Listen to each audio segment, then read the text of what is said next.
ठीक है दोस्तों, तो हम पढ़ेंगे अब सुप्रीम कोर्ट के बारे में। तो सुप्रीम कोर्ट के बारे में अगर हम चर्चा करना चाहें तो इसके बारे में जो हमारे कॉन्स्टिट्यूशन में लिखा हुआ है, इंडियन कॉन्स्टिट्यूशन में, ठीक है, इंडियन जो कॉन्स्टिट्यूशन में लिखा हुआ है इसके बारे में कहाँ पे मेंशन किया गया है ये हमें सबसे पहले जानना पड़ेगा। ठीक है, तो ये आपका मेंशन है आर्टिकल नंबर कितने से 124 से, ठीक है, 124 से कितने तक 147 तक। इन आर्टिकल्स में 147 तक मेंशन है। अब बताओ सुप्रीम कोर्ट को फर्स्ट टाइम, है ना, सुप्रीम कोर्ट को फर्स्ट टाइम कब स्टार्ट किया गया था? आपको पता होगा 1773 में एक रेगुलेटिंग एक्ट आता है, ठीक है, रेगुलेटिंग एक्ट आता है 1773 में जो ब्रिटिशर्स लाते हैं, ठीक है। इनमें बात की गई थी कि एक सुप्रीम कोर्ट की स्थापना की जाएगी, ठीक है। इसके हिसाब से हमारे यहाँ 1774 में सुप्रीम कोर्ट को स्टार्ट किया गया था, स्टैब्लिश की गई थी इसकी, ठीक है, सुप्रीम कोर्ट की स्थापना की गई थी इसके बाद। और अगर हम आगे बढ़े, ठीक है, सुप्रीम कोर्ट के बारे में तो इतना जानना जरूरी था, जो बैकग्राउंड है इसका, ठीक है। सुप्रीम कोर्ट को 1773 में रेगुलेटिंग एक्ट के तहत स्टैब्लिश की गई थी, ठीक है। ये तो है तुम्हारा उसका हिस्ट्री जो भी है सुप्रीम कोर्ट का, जो कि किसी छोटे मोटे एग्जाम्स में पूछ लेंगे, यूपीएससी पीसीएस में भी पूछे, पर यूपीएससी का तो नहीं पता, मतलब वो पूछेंगे नहीं, पर इनके बारे में बता देता हूँ। हाई कोर्ट का, पीसीएस का, पीसीएस में भी क्वेश्चंस आ सकते हैं इससे। तो अगर हम बात करें ऑर्गेनाइजेशन की, ठीक है, तो इसमें सुप्रीम कोर्ट में आपको पता है पहले होते थे सुप्रीम कोर्ट में कितने जजेस होते थे? 8 जजेस, ठीक है, टोटल 8 जजेस होते थे इंक्लूडिंग सीजीआई, ठीक है, 7+1 होते थे, ठीक है। अब जो है ना करंटली वो आई थिंक 33+1 है, ठीक है, 33+1 है। अब अगर हम बात करें इसकी अपॉइंटमेंट कैसे की जाती है, तो अपॉइंटमेंट जो होती है ना जजेस की, जैसे सीजीआई है, तो सीजीआई का वैसे तो देखो एक ट्रेडिशन है, चलता आ रहा है, ट्रेडिशन चलता आ रहा है कि क्या है इसमें कि जो सीनियर मोस्ट जजेस होंगे ना, जो सीनियर मोस्ट जज होगा ना, उसको मतलब हम बनाएंगे सीजीआई। सुप्रीम कोर्ट के जो 33 जज है, अब इनमें कोई सीनियर तो होगा ही ना, और इनमें जो सीनियोरिटी होती है, जो सीनियर मोस्ट होते हैं, जिसकी सबसे ज्यादा एज होती है, लाइक 60 मान लो, मतलब जो भी है उसके टेन्योर तक, ठीक है, वो ना हम उनको चुन लेते हैं एज अ सीजीआई, ठीक है। अब देखो ये सीजीआई को कौन इलेक्ट करता है यहाँ पे?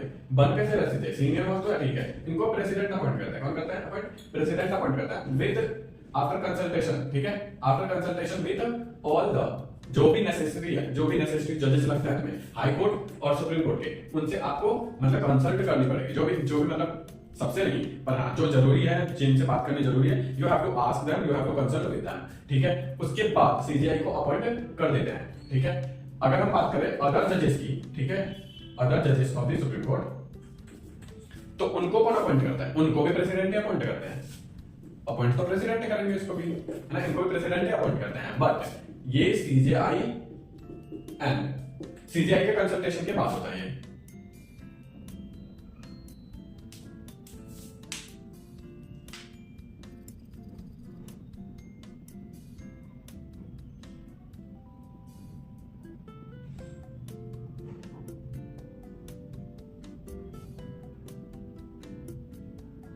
ठीक है, तो यहाँ पे ना देखो सीजीआई से जो मतलब ये नेसेसरी है, you have to consult with CGI.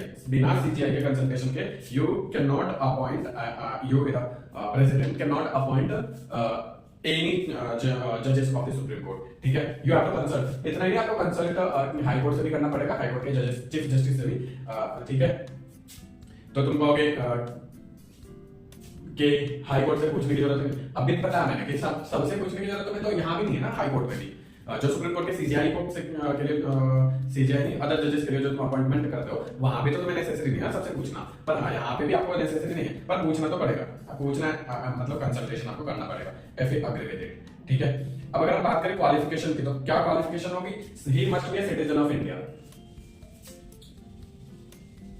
ठीक है, he must be a Indian होने चाहिए, ठीक है, सबसे पहली बात है इंडियन ओरिजिन नहीं, सिटीजनशिप होनी चाहिए उसके पास, ठीक है।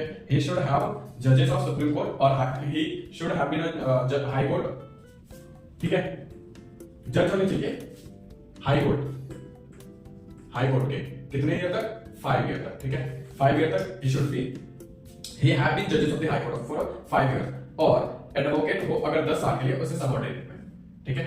10 ईयर के लिए अगर एडवोकेट होते हैं तो एडवोकेट, ठीक है, एडवोकेट 10 ईयर के लिए एडवोकेट हो, ठीक है।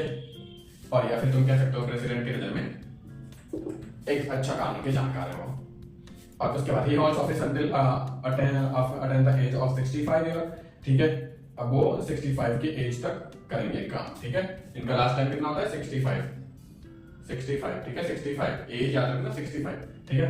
65 उनकी रिटायरमेंट की एज होती है, जो कि उसके बाद सीजीआई या मतलब सुप्रीम कोर्ट के जजेस नहीं रहते हैं, ठीक है। अब इनके रिमूवल की बात करें, ठीक है। अपॉइंटमेंट की तो बात कर ली कि अपॉइंटमेंट कौन करेगा, पर रिमूवल कौन करेगा। ग्राउंड फॉर रिमूवल मिसबिहेवियर के बारे में, ठीक है। इसको जो मिसबिहेवियर है अगर वो प्रूव्ड हो जाता है देन यू कैन रिमूव। तभी इसको कौन रिमूव कर सकता है, लोकसभा एंड राज्यसभा। अब बताओ रिमूवल के लिए ना इसमें 100 मेंबर का साइन होना चाहिए, किस पे, लोकसभा में। If we talk about Rajya Sabha तो राज्यसभा में 50 मेंबर्स चाहिए। फिर इसके बाद देखो अब इन्वेस्टिगेशन शुरू होगा। इन्वेस्टिगेशन में कौन होंगे, स्पीकर, इनमें मतलब स्पीकर बनाते हैं इस कमेटी को इन्वेस्टिगेशन के लिए, जिसमें होते हैं सीजीआई होते हैं और हाई कोर्ट होते हैं, हाई कोर्ट के चीफ जस्टिस होते हैं, और उसके बाद जो डिस्ट्रिक्ट जजेस होते हैं वो होते हैं इसमें, ठीक है। अब बताओ एक्टिंग चीफ जस्टिस के बारे में, प्रेसिडेंट कैन अपॉइंट जजेस of Supreme Court as acting CJI, ठीक है। अब independence of Supreme Court, mode of appointment, security इसके टेन्योर की सिक्योरिटी मिलती है, फिक्स सर्विस होती है, ठीक है। Ban on practice after retirement, ठीक है, ये प्रैक्टिस नहीं कर सकते आफ्टर रिटायरमेंट के बाद। Power to punish for its contempt, freedom to appoint its staff, ठीक है। ये सब तो काम मतलब हम भी जानते हैं कि हाँ है, तो ये कुछ खास है नहीं, ठीक है। आप मतलब कॉमन सेंस में कह सकते हैं कि इंडिपेंडेंट है तो इन चीजों के लिए तो मिलता ही होगा ना, कुछ भी ये सोचो। ओरिजिनल जुरिडिक्शन के क्वेश्चंस आएंगे इसमें, वैसे तो आगे देखते हैं। ओरिजिनल जुरिडिक्शन, हाँ ये क्वेश्चन बन सकता है कि इसका ओरिजिनल जुरिडिक्शन में क्या आता है क्या नहीं आता है। तो देखो original jurisdiction of the supreme court क्या है, फेडरल नेचर, है ना। फेडरल नेचर में अगर लाइक मान लो अगर स्टेट और सेंटर, ठीक है, स्टेट और सेंटर में बात बिगड़ जाए तो इनके डिस्प्यूट को सॉल्व कौन करेगा, है ना। तो यहाँ पे बात आती है सुप्रीम कोर्ट की। तो सुप्रीम कोर्ट का ये जो है ना फेडरल स्ट्रक्चर, ठीक है, यहाँ पे ना ये जो सॉल्यूशन प्रोवाइड करवाना है ये इनका ओरिजिनल जुरिडिक्शन है, ठीक है। स्टेट के बीच में अगर कोई भी डिस्प्यूट आता है तो ठीक है, देख लो एक बार, any dispute between centre and state, centre and any states on one side and one or more states on another, between two or more states can be settled only in Supreme Court, no other court is allowed to hear such cases, ठीक है। REET jurisdiction आपको पता ही है, REET jurisdiction के इनके पास 5 type के इनके पास क्या बोलते हैं 5 types of रीट्स they can issue, ठीक है। अब कौन कौन से हैं, एक तो है वारंट और सेक्रेटरी, उसके बाद है एनफोर्समेंट ऑफ फंड, ठीक है। तो कौन देख लो आप, mandamus, prohibition, warrant, secretary and other, ठीक है, हैप्सकॉप्स, ठीक है। अपीलेट जुरिडिक्शन इसका देख लो, a person can move to Supreme Court for the following cases, constitutional matter, civil matters, criminal matter, special leave. Advisory jurisdiction भी है इनके पास, आर्टिकल 143 अथॉरिटीज, आर्टिकल 143 में एडवाइजरी जुरिडिक्शन दिया गया इसके, president to seek opinion, president opinion मांग सकता है इसके लिए। Any question of law of fact public importance which has reason likely to arise, अगर प्रेसिडेंट मांगते हैं एडवाइस किसी भी चीज पे तो मतलब देना होता है इनको सुप्रीम कोर्ट को, मतलब फर्स्ट टाइम ठीक है नहीं देते हो, फिर सेकंड टाइम आपको देना पड़ेगा, ऐसा है, ठीक है। आप ऐसे कर सकते हैं, पर इनकी बातें मानेंगे नहीं मानेंगे वो उनकी मर्जी है। कोर्ट ऑफ रिकॉर्ड, जो भी डिसीजन लिया जाएगा उनका रिकॉर्ड बनेगा, ठीक है, वो become record and can be settled in other similar cases, ठीक है। कोर्ट ऑफ रिकॉर्ड है मतलब कोई भी केस आता है अगर उसमें स्टेटमेंट देता है सुप्रीम कोर्ट तो वही चीज आगे चलेगा। लाइक देख लो ना, कोई भी गोलक आता है, केशवानंद भारती केस है, इन सब में जो भी बयान दिया गया था वो आगे चलता है ना, तो बस ऐसे ही है court of record. Supreme court advocate senior advocate, वो सीनियर एडवोकेट होते हैं जो किसी भी हाई कोर्ट या फिर इन सब में काम कर रहे होते हैं। फिर क्या बोलते हैं कि उनको जो मतलब अपॉइंट करते हैं वो कौन होता है, मतलब सुप्रीम कोर्ट के मतलब हाई कोर्ट के सुप्रीम मतलब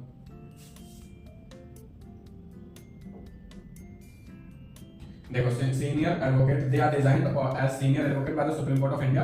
हाँ, तो सीनियर एडवोकेट कौन होता है, सीनियर एडवोकेट होता है जो सुप्रीम कोर्ट ने खुद से डिजाइन किया है कुछ एडवोकेट्स को जो सीनियर एडवोकेट की लिस्ट में आते हैं। और यही जो है वो किसी भी मतलब सुप्रीम कोर्ट में कोई भी एडवोकेट फाइल नहीं करेंगे, किसी भी तरह का कोई अपील केसेस कुछ भी मतलब फाइल नहीं करेंगे। वो कौन फाइल करेगा, तो ये करेंगे सीनियर एडवोकेट्स करते हैं, ठीक है। Other advocate they can appear and large any matter on behalf of, ठीक है। कोई बाकी जो एडवोकेट है वो आ सकते हैं किसी के बिहाफ पर और आर्ग्यू कर सकते हैं in matter on behalf of party in Supreme Court, but they are not entitled to file any document और matter before the court. They can argue in the Supreme Court, but cannot file any document in any matter of the Supreme Court. ठीक है। So these are the things that you have to keep in your mind before going to the exam center. So if you did like this video, अगर आपको ये video पसंद आए तो please do like, share and subscribe the channel. Thank you so much.